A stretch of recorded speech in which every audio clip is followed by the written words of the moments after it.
trying to find out what happened. Okay, wasn't you just talking to her? Can she provide all them information to you? Well, let me ask you this. What I was just talking to her. What if she told me that you beat the out of her and you jumped on top of her and started punching her in the face? Should I just go ahead and take that? Okay, but don't you know? It's your side of the story. Give your side. All these prescriptions, but you want to be great. Being great is really pushing the envelope. You know what I'm saying? Gervonta Davis has finally responded after news of his alleged arrest and the high-profile Jake Paul fight being canceled. Tank now faces a costly civil lawsuit accusing him of serious domestic violence. His management and coach remain quiet while Jake Paul's November 14 event risks financial losses as promoters evaluate the legal situation. This is a lightweight. So, by all means, if they make a few quid and nobody gets hurt, then great. But I certainly wouldn't be paying a penny to watch it. I think it's just absolutely ridiculous, farcical. Who wants to watch an exhibition? Gervonta Davis is in his prime years. Why is he wasting his time? Why is he having a rematch with the fella he got a draw with? Why is he not fighting? Why is he not going up a weight and fighting Lopez and Garcia's and them fighters? Why is he fighting Jake Paul in an exhibition? I get the money's great, but he's in the prime years. This is his best year. This is where he can become. Maybe you don't want to be an all-time great. Maybe you don't want to do all that stuff. Maybe you just want. A high-profile lawsuit in Miami-Dade claims Davis committed battery, aggravated battery, false imprisonment, kidnapping, and intentional emotional harm. These allegations, if proven, could create serious legal and financial consequences, harming his public reputation and career value. Reports confirm this remains a civil case focused on potential damages, with no new criminal charges connected to the complaint yet. WBC lightweight world champion Gervonta Tank Davis was arrested earlier this week for closed fist slapping his daughter's mother. What's a closed fist slap? Is it like this? Bro, you can't be closed fist slapping women. You can't be slapping women at all. But don't you know your hand is like Thor's hammer? Bro, you can go to jail for even flicking somebody, man. Don't you got a fight coming up? Or are you trying to ruin your career?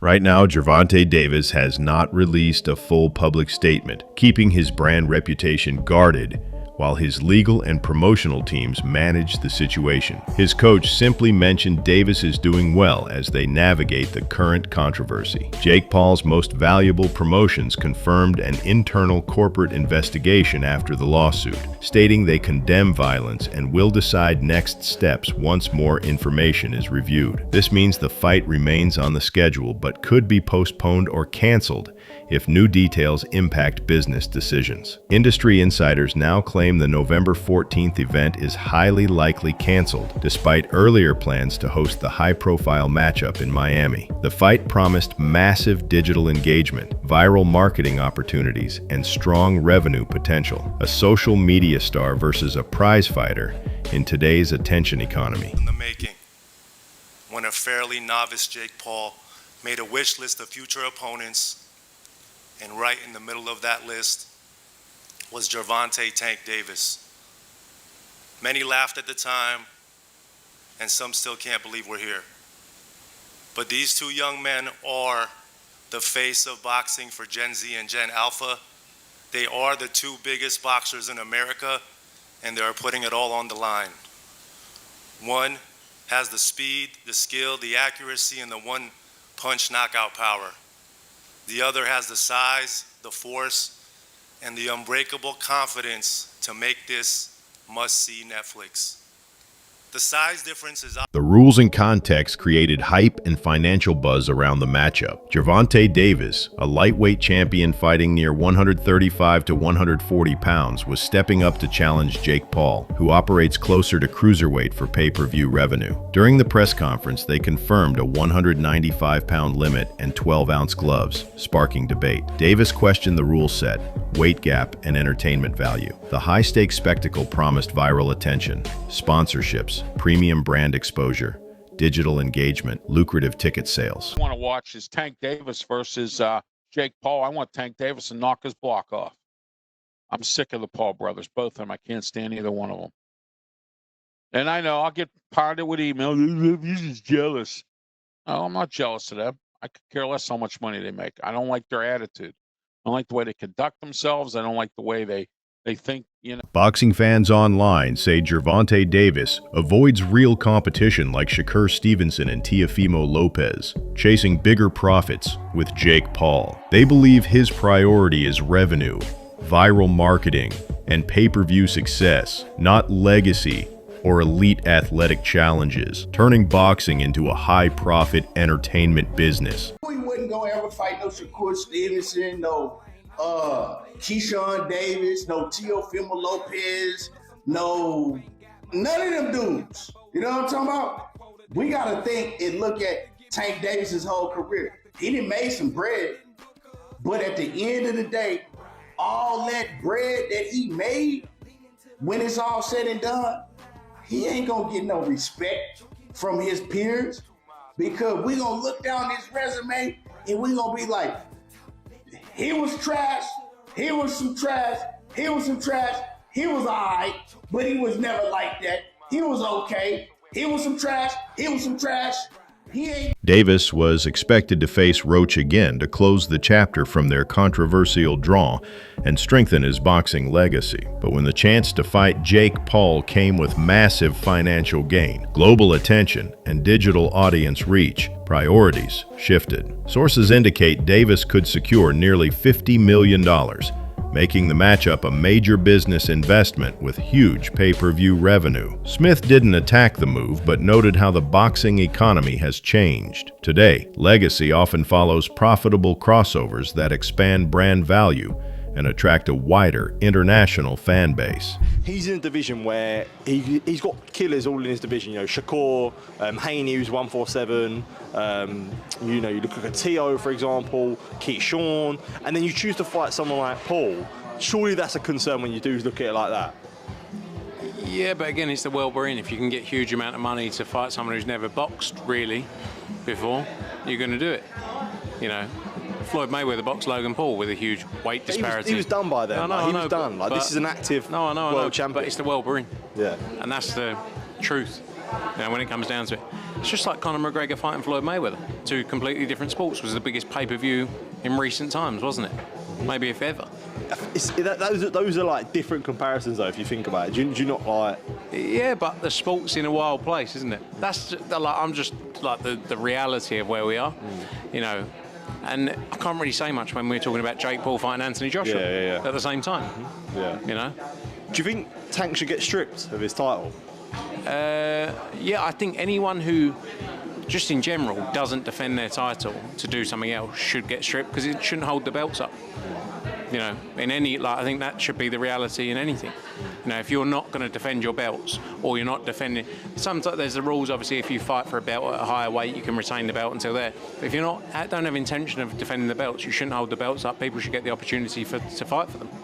What happened with the failed negotiations between AJ and Jake Paul? I think anything's still possible. That was always discussed for next year. You know, this fight's November, early part of next year. Former world champion Carl Froch didn't hold back, calling the situation a complete joke. He claimed Jake Paul was nearly locked into a massive, high-revenue matchup with Anthony Joshua, a deal reportedly 99% complete. Instead, Paul shifted to Gervonta Davis, a fighter almost half his size, which Froch sees as a marketing move focused on viral viewership rather than real competition. According to insiders, Jake chooses opponents for brand value, mainstream media exposure, and commercial success. Facing Joshua would be a true challenge, but Davis makes it feel more like entertainment than elite boxing. But the fight against Jake Paul ain't going to happen anyway. It ain't going to happen. We can all believe it. Jake Paul. Eddie Hearn said it's 99% done. Because you know what? Jake Paul's done a great job in hustling Eddie. Yeah. He's going to get, so either Eddie's in on it or he's let this young man hustling. Yeah. And so the kids kidded the kidders. Well, listen, we've had a chat, we've caught up. We'll have another chat as well in a... I'm going to do some sunbathing, man. Days, bit of sunbathing. Top up the town. Yes, I baby. As well. Black is the number. Let us know in the comments below who you think wins the fight and what Anthony Joshua should be doing next. Do you agree with us? Do you disagree with us? Let us know in the comments below. This has been another episode of Froch on Fighting. Got the main man here, Johnny Nelson, a.k.a. Blickman. We'll see. He said it, not me. We'll see you on the next episode. Take care. Just here at Los Naranjos in Viva, España, and I found out that Gervonta Davis is now fighting Jake Paul. So Jake Paul was supposed to be fighting AJ. Eddie Hearn announced 99% done, which we've just spoke about. What next for AJ? Potentially Jake Paul. But it now looks like that Jake Paul is fighting one of Anthony Joshua's legs. He's fighting Gervonta Davis, somebody who's a quarter of his size. I don't even know what's going on. Has Eddie Hearn been playing? Nikisa Badarian, co-founder of Most Valuable Promotions, confidently addressed concerns about Jake Paul's size advantage over Gervonta Davis. He argues Paul's size won't guarantee success, especially against a high-level fighter like Davis. Badarian says Paul requested the catchweight mainly due to experience gaps, not power. He also revealed the mega fight wasn't some fast publicity stunt. It had been negotiated behind the scenes after a Canelo Alvarez event collapsed. According to Badarian, Davis had been pushing for this matchup for years. When the Canelo business deal failed, the path opened, creating a lucrative pay-per-view opportunity. Jake and Tank are gonna happen November 14th. Whatever weight they want, man, they're talking about it, and whatever it is, it's gonna be a definitive outcome. People can talk about pro, exhibition. We're gonna make sure this is as real as it's real. Why was it, just out of curiosity, why is it not a professional bout and why is it an exhibition? Because I'm sure Jake would have taken the professional bout. Nothing's been communicated as yet in terms of what it is, right? Similar to, if you remember with Paul Tyson, when we announced it, we didn't have the weight, we didn't have the rules, particularly in terms of the number of rounds, the minutes, the gloves. It's gonna be the same thing here. Gotcha. Can you just offer us any insight as to how these negotiations went? The reason I ask is because I remember back in March, I was at Tank's fight, and after his fight in his press conference, he was asked, next opponent. He said, well, my next opponent might have been in my locker room tonight. And people asked him, was it Jake? He made reference, he made allusion to. Has this been an ongoing thing? And has it ever, been at a point where it wasn't gonna happen and came back, or was this always the plan? Always been the plan for Jake to fight Tank once Canelo didn't happen. And to Tank's credit, he's a real bad dude, and he's been calling out Jake for 3 years. And people, it's funny how now they're saying size matters, Jake is big, when for so long it's been Tank would kill Jake Paul. And now you get to see. Badarian points out the clear size gap between Jake Paul and Gervonta Davis. Paul is heavier, taller, and has longer reach, giving him a physical advantage. However, Davis brings elite skill, proven strategy, and valuable experience that create major competitive leverage. Tank has spent over a decade becoming a professional star with world championships, powerful knockouts, and a nearly perfect record. His quickness, timing, and ability to adjust deliver strong performance value in any style. Meanwhile, Paul continues building his brand and market presence, but still lacks high-level competition like Davis. This is obvious, but so is the skill and experience difference. One man has been doing this for 23 years, since the age of 7. The other picked up the sport 5 years ago and has virtually no amateur experience. So the size difference is what makes this plausible. The king of the jungle here is Tank Davis. He is the lion taking on the young elephant that is Jake Paul. The lion is looking at me like he's about to eat me. The lion is fast, he's fierce, and he's fatal when he strikes. But the young elephant is big, powerful, and hard to knock down. And come Friday, November 14th, the jungle will be set in tropical Miami, Florida, and the world will be watching live. Joe Rogan and other critics admit Jake Paul has boosted boxing's audience, creating marketing hype, revenue growth, and digital media attention that promoters struggle to match. Still, Rogan questions whether Jake is actually prepared for a prime, elite fighter. Most of Jake's biggest wins came against retired names, crossover athletes, or opponents past their peak. Tank Davis brings elite speed, knockout power, and real championship experience. Rogan believes this fight tests whether Jake's business success, brand market followers, matter when facing a young, dangerous athlete who can end the show. 10 fights, what if Jake Paul knocks one of them out? What if you get a guy that hasn't been tested and maybe has some promise and maybe gets wrapped up in the hype and maybe gets a little nervous and this is his first chance at a big show, and Jake Paul can crack. Yeah. 100%. That knockout of Tyron Woodley is legit as fuck. He can crack. But Eddie's point in that interview, and I think the point that just about every boxing aficionado would say, is that Tyrone Paulie Malignaggi, the former world champion and respected boxing analyst, admitted he never expected this matchup. The announcement felt shocking, coming out of nowhere and shaking the combat sports industry. Jake Paul has built massive media attention with unconventional matchmaking, but facing a lightweight superstar like Gervonta Davis still surprised him. Malignaggi said the move proves Paul's marketing strategy and business ambitions continue, pushing boundaries and generating viral revenue. No matter Paul's size advantage, Davis's elite skills, legacy, and championship success represent top-tier boxing. He urged fans to respect Davis's global impact and dominant career in the sport. There's more to lose because he's the bona fide world champion. I don't care if he's much smaller. I think Jake Paul has sort of plateaued as far as where his boxing is concerned. It's rather low level. Yeah. He's big, he's physical, he's strong, he can hit. So there is that risk. Davis, at lightweight, you're in a moment where it's too physical for you. You can clinch.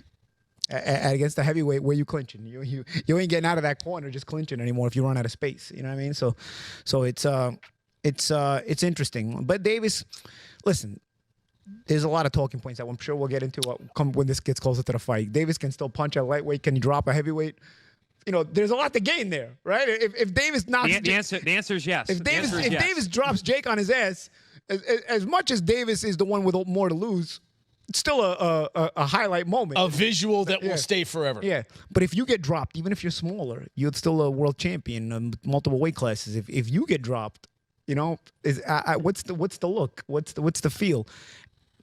On the inside, as boxers, me and Chris Algieri, the champ, even you, Jimmy, you have fight experience, so we know that the risk is a big guy that big hits you. You're probably going down if you're a small guy if he hits you clean. So we know the risk, but how does it look to the public eye who don't understand that? You know what I mean? The public. So there is a lot to lose, though. There's a bit to gain.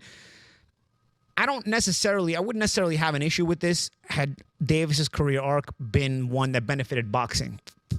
Davis was manufactured and put into a position where he's supposed to benefit boxing, and I don't think he has. I think he's hurt boxing. So by giving him this reward, that's my problem. Why are we watching this? Why don't you make him earn his spot? A former Jake Paul sparring partner strongly disagrees with Paulie's take, claiming Gervonta hits with a level of knockout power Jake has never faced. He says Jake may feel confident from stopping older boxers and ex-MMA fighters, but that doesn't translate against someone like Tank Davis. When Davis connects, he doesn't just score. He causes real damage. He believes Jake will quickly learn he has entered a business level beyond his experience. The boxing community respects Jake's drive for audience growth and pay-per-view revenue, but financial risk has limits, and Tank represents that line. Man, like every single time, people said that Jake would get finished or he would lose a fight, he obviously proved everybody wrong. But I genuinely believe this time, I think that, with Gervonta's boxing IQ, and him having Jake come down a little bit in weight, I think Gervonta will beat him, honestly. I think Gervonta will hurt him. I think he'll just use IQ. He'll tire him out a little bit. And, I think he'll land. Gervonta knows how to touch his opponents. But it's interesting because when Floyd fought Logan, the size really, really made a big, impact. And you saw Floyd struggle, against a big, Ohio corn-fed, wrestling strong dude. And, I've sparred Jake and Logan before, and they train hard. You're picking Tank by knockout? Look, I sparred them years ago. Daniel Cormier, the UFC legend turned high-profile boxing analyst, delivered a strategic perspective on Jake Paul's growing influence. He explained that Paul's blockbuster Netflix fight with Mike Tyson created a powerful new business model for combat sports, blending premium entertainment, global marketing, and massive streaming revenue. Cormier argued that despite critics calling Paul a social media influencer, his upgraded skills, professional training investment, and willingness to take real risks prove otherwise. In his view, Paul is redefining boxing's mainstream reach, and that innovation itself is profitable success. Twice, big numbers. Jake Paul fought against Tommy Fury, big numbers. Jake Paul, who I believe, and I have told you guys this time and time again, He's much better than people give him credit for. One, Jake Paul is not an amateur fighter, like some try to say. Jake Paul has money, so Jake Paul is getting trained by the best boxing coaches that money can buy. He's full-time boxing. There are a lot of people that say he may do some other stuff. I don't know who he was going to fight that was saying that he was juiced up and he was ignoring him. Or was it Logan Paul? One of them. But at the end of the day, this kid's training to be the best fighter in the world, or the best as he can be, and he understands what losing would do to the perception of who he is in fighting. We were yelling so much about him fighting someone. Fight somebody your size. Fight somebody, a real boxer. Stop fighting MMA guys. There were so many things that people were mad about in regards to his level of competition and the people he was competing against. Well, today we learned that Jake Paul has his next opponent. His next opponent is by far the most credentialed guy. Is Jake Paul versus Gervonta Davis failing due to low market demand? Or is it a calculated marketing strategy boosting revenue, profit, brand value, and fan engagement? Comment your opinion.